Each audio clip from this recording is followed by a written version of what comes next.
kljub temu, da smo na domnevno prostemu trgu, nismo mi, ki si pač določamo cene, so pa to platforme in klicni centri. In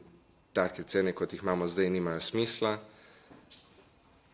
in pač taka minimalna tarifa ne bi omejevala konkurence, bi pa preprečevala dumping cen in nelojalno konkurenco in nam omogočila, da delamo pač varno in v normalnih pogojih normalno ur in da imamo pač pravico do nekega dopusta, do bolniške, do pač normalnega zaslužka. Pomembno je tudi poudariti, kot smo rekli, za te kreativne oblike zaposlitve, kot so podjemne pogodbe, na papiru so to občasno delo, pogosto so pa to osebe, ki zraven jemljajo ali pa socialno pomoč, ali pa so upokojenci,